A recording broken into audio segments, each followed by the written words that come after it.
Welcome back. You are entering the Stone Zone. Yet again, joining me now is Joel Gilbert. Joel Gilbert is an investigative journalist, a documentary filmmaker, and a musician. He is best known for his documentaries, including Dreams from My Real Father, Trump, The Art of the Insult, hysterically funny, by the way. But more recently, Joel Gilbert has written a series of articles for the Gateway Pundit regarding New York Attorney General Letitia James. You remember her. She's the one who said that no one is above the law. She's the one who charged President Donald Trump, claiming that he had overvalued his assets in order to obtain commercial loans, all of which got paid back on time, in which the lenders made $40 million in interest. In fact, every one of the lenders said they would do those transactions yet again. Letitia James used a law that has never been used in New York State history to prosecute anybody. But it turns out that the Attorney General is a bit of a hypocrite. Joel Gilbert, welcome to the Stone Zone. Great to be back. Thank you, Roger. So, Joel, I'm going to throw this to you. Summarize for us what you have learned and what you have reported on, and most importantly, what you have documented regarding New York's Attorney General. Well, you had a great introduction there because Letitia James charged Trump with civil mortgage fraud on garbage charges. What I have detailed is actual criminal mortgage fraud by, I think, Letitia James herself. And I wrote a series of articles for the Gateway Pundit. In the first one, I looked at her entire history of taking mortgages out. First one, we find out when she's only 24 years old, she's out of college, she's got no job or probably a low-paying job, and she decides to buy an 800-square-foot townhome, and she's obviously not qualified. So what does she do? We look at the mortgage document. It's online on Acris, and it shows that she pretended that she was married to her father, who had a real job, and she used his income balance sheet to try to qualify for this loan. It says it right on the mortgage document in 3 places, so it could not have been a typo. And in fact, years later, when they sold the property, they also sold it as husband and wife. So this, I think, is a clear case of mortgage fraud. It's illegal to misrepresent a relationship in order to qualify for a loan. And Ilhan Omar, of course, is known for marrying her brother to get an immigration advantage. I think Letitia James actually pretended to marry her father for a mortgage loan advantage, which was illegal. That was her first. Go ahead. I think you have addressed those who say that this was just a typographical error. It's not. If it's 3 different places in the documents, and if the mortgage document says husband and wife, but the title to the property says correctly father and daughter, there's very little chance that this was a typographical error. Not possible. Her father was quite old at that time. He actually died only 3 years later. So for the deed, they actually wrote father and daughter. But on the mortgage, to qualify for it, they said husband and wife. And indeed, 15 years later, when Letitia sold the property, she sold it as husband and wife, even though her father was deceased. Now, her second big mortgage snafu has to do with 296 Brooklyn in Lafayette Avenue in Brooklyn, where it's a 4-story apartment building with 5 apartments in it, and that's pretty much become a crime scene, according to what I've discovered. Because what she did is she took mortgages and refinances over 20 years, and she always falsely claimed that it only had 4 apartments in a 5-apartment building. Now, the certificate of occupancy for this building is the official designation by the city of New York that says how many apartments you have. 2001, Letitia buys the property as a 5-unit building. It says so on the certificate of occupancy. So when she each time applies for a refinance saying that it's only 4 units, that's mortgage fraud. The biggest fraud was a HAMP loan she took out from the U.S. government under the TARP program. She was paying about 10% for her adjustable rate mortgage, and she decided, hey, I'd like to refinance on the back of the American taxpayer and get this government loan at only 2.7%. Now, to do that, the hemp loan is not even available for anybody with 5 units or more. So she once again lies and says it's only 4-unit building, even though it's clearly 5. She also lies saying that she has a financial hardship. You had to have a financial hardship to get this government loan. But she's making $14,000 a month from her city council salary and from her rentals. So that's a second criminal lie in a mortgage. And Letitia made it very clear that no one is above the law, and therefore her hemp loan by itself, which has now been referred to the Department of Justice by Bill Pulte, because of the fact that she lied on this loan to get a 2.7% loan. So there's many mortgage crimes that are coming out about this property. Now, in addition, I've got another article coming out on the Gateway Pundit tomorrow, and the title is Letitia James a Slumlord? Because when you look on the New York Department of Buildings website, she's got four of the units are infested with bed bugs. That means every one of her tenants, because she lives in the building. So she lives in one unit, and all 4 of her tenants have bed bugs. Obviously, Letitia wasn't going to make a report about her own unit. She's got 2 units with peeling paint all over the place. She's got 17 complaints in the last 20 months. So it's also, the hypocrisy, again, is stunning, because she has built her political brand on this commitment to tenant advocacy and housing justice. But Letitia herself really is operating her building as a slumlord. So I think Letitia has to resign. I don't see how she can survive this scandal that she's again and again guilty of mortgage fraud and now being a slumlord. I noticed that Sam Antar, who's also appeared here in the Stone Zone, has published at his website, whitecollarfraud.com, a series of additional exposés on the misdeeds of Letitia James. He reported that only in 2023, literally weeks before she put Donald Trump on trial in the so-called valuations case, a case in which Mr. Trump, then a candidate for president, was not allowed a jury, was not allowed to put up a defense, and the judge essentially declared him guilty without a real trial. Letitia James signed a power of attorney which said that she and her niece would inhabit a property that they purchased in Virginia within 60 days of closing the mortgage. And the mortgage clearly reflects that it had to be owner-occupied in order to qualify for the mortgage.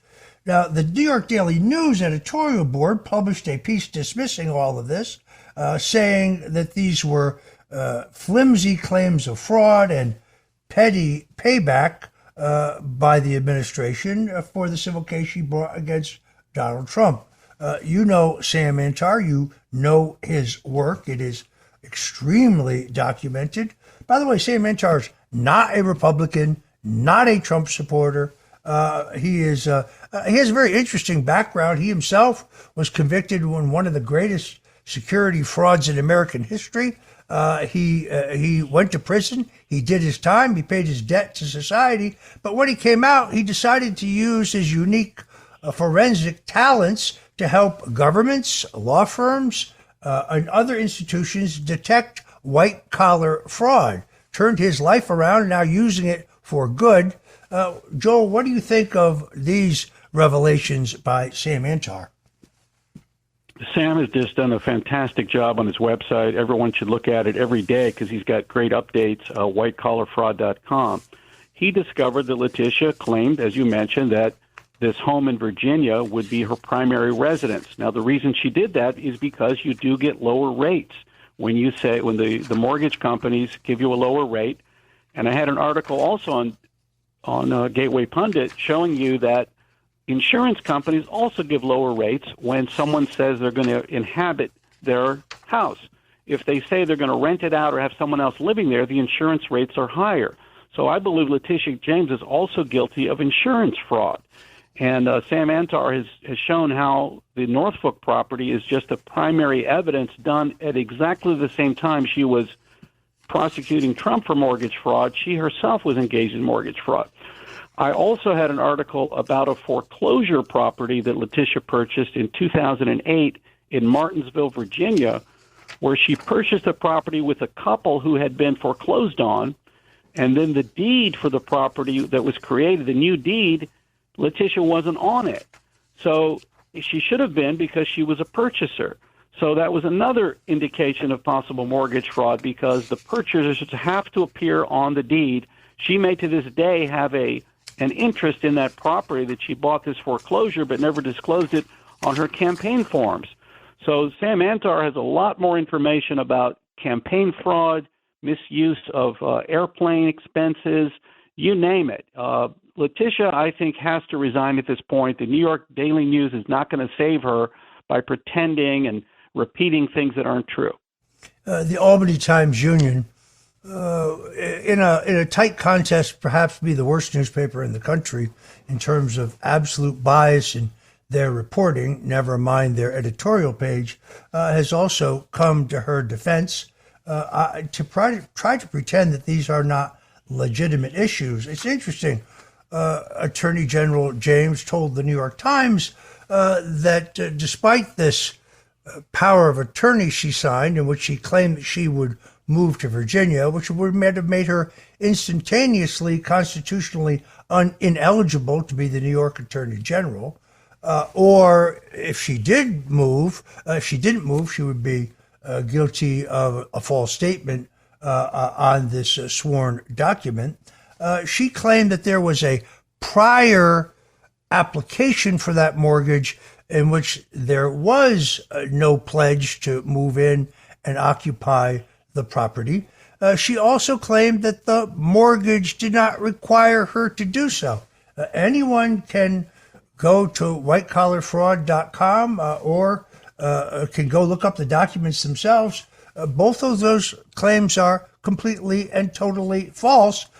If there's a prior application in which she doesn't pledge to move into the property, then the New York Times should make it public because they seem to be the only ones who have a copy of it. And they wrote about it as if it is a fact. This is a part and parcel of the establishment cover-up that I think she is currently benefiting from. Look, I'll agree with that. New York State is an open record state. That's how I, in California, could simply jump on the websites and download all these mortgages.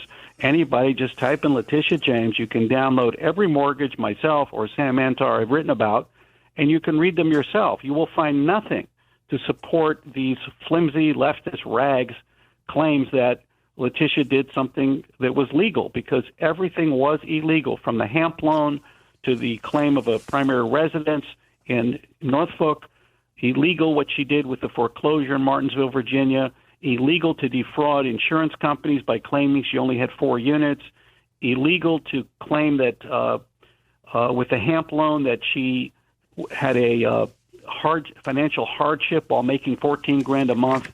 It's overwhelming evidence. I invite everyone to go onto the Acris website, and you can verify everything myself and Sam Antar have reported. And by the way, I have invited the Attorney General to appear on this program anytime she wishes to appear to defend herself against any of these charges. I think that's only fair. Somehow I won't hold my breath. Where do you think this goes? I mean, now this is a political question. I read the letter that the head of the Federal Housing Finance Agency sent to the Justice Department, a referral for prosecution. Do you think that the Attorney General will be held accountable? Well, this is a good test to see if Pam Bondi's DOJ will follow through on the promise of Donald Trump and his campaign to restore law and order, because Letitia James has violated, even as a public official, the law, I think, repeatedly. I have some concerns about Pam Bondi, as do other MAGA Republicans. I think I detailed in my film the Trayvon hoax, where I looked at the George Zimmerman case in Florida. Not everybody knows that Pam Bondi was the Attorney General of Florida when the local police in Sanford, Florida, exonerated George Zimmerman, said he shot Trayvon Martin in self-defense. But because of the street protests by Ben Crump and Al Sharpton, Pam Bondi caved in. Instead of looking at the evidence and saying, hey, I've looked at the police report, Zimmerman was acting in self-defense, see you later. Instead, she appointed a special counsel to investigate and arrest Zimmerman and defended the attorneys like Crump and others. And so she's kind of partially responsible for Black Lives Matter, which was founded on Zimmerman being acquitted. So this is a great test to see if Pam Bondi will follow through and if she really is a MAGA Republican or not. All right, if you're just tuning in, folks, we're talking to Joel Gilbert, documentary filmmaker and author. You're tuned in to the Stone Zone. We'll be back with more of Joel Gilbert and our great coverage here in the Stone Zone. So whatever you do, don't go away, because we'll be right back. And we're back in the Stone Zone. We've only got a few minutes left. We're talking to documentary filmmaker and investigative journalist and author Joel Gilbert. Joel, I want to go back to an old topic. You did a great book and a documentary on Michelle Obama. You and I both believed that there was a high probability that she, rather than Kamala Harris, would emerge as the Democrat nominee after they dumped Joe Biden. I still believe, based on the 10 days between Biden dropping out and declaring his support for Kamala and the Obamas finally endorsing Kamala Harris, that there was a backstage effort to try to get Michelle Obama, who in my opinion would have been a much stronger candidate, to run. The only reason we both turned out to be wrong is because it fell on deaf ears, that they could not persuade her to do so. What do you think? I think that clearly Michelle Obama was and still is the most beloved Democrat. She's got 100 million social media followers. People just love her. And I think we were right when we said the Democrats would dump Biden. And there was going to be a convention 4 weeks later in Michelle's hometown of Chicago. But I think a very bitter Joe Biden, 30 minutes after he was pushed aside, sent out a tweet endorsing Kamala Harris. Hillary and others jumped on board, and the Obamas tried to hold out for about 10 days and said, no, we want an open convention in Chicago, because I think the intent was to get Michelle in there. She loves politics. She's a better politician than Barack. She's a better speaker than Barack. Her father was a politician. And I think we need to keep our eye on her for 2028, because she is definitely the most popular, beloved Democrat. Anything she does, she gets tons of attention. She just started a new podcast. Even though it's incredibly boring with her brother, she still commands a tremendous amount of attention. So I think we were right when we predicted Biden would be knocked out. And I think there was a little bit of an outmaneuvering that went on that prevented Michelle from getting the nomination. But I definitely would keep my eye on her for 2028.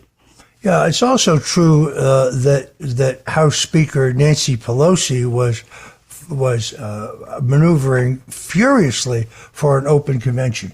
I'd point out that most people don't realize that 70% of the delegates to that convention were people of color, either African Americans or Hispanics, and that three major union leaders controlled 2/3 of the delegates to the convention. So the convention was not an accurate reflection of the makeup of America. All that had to happen is any one delegate could have stood up and said, I nominate Michelle Obama for president. Once it was seconded, I think that motion would have carried, and we would not have been subjected to the disastrous candidacy of Kamala Harris. All right, unfortunately, we have to leave it right there. I want to thank my guest, Joel Gilbert. Joel, tell people where they can find you on social media. Yeah, please go to Joel S as in Sam, Joel S. Gilbert on Twitter. I post a lot. I link up to everybody. You'll see my article tomorrow on Gateway Pundit, on Letitia James, the slumlord. And let's keep this story going, because there's a lot more information that's still going to come out about Letitia James. We're calling it the Letitia Files, and she's a very corrupt politician, and I don't see how she survives this. Yeah, some of my followers have begun calling her Letitia James. All right, thank you for joining us, Joel, and thank you to our many listeners for tuning in today to the Stone Zone. Until we meet again, God bless you and Godspeed.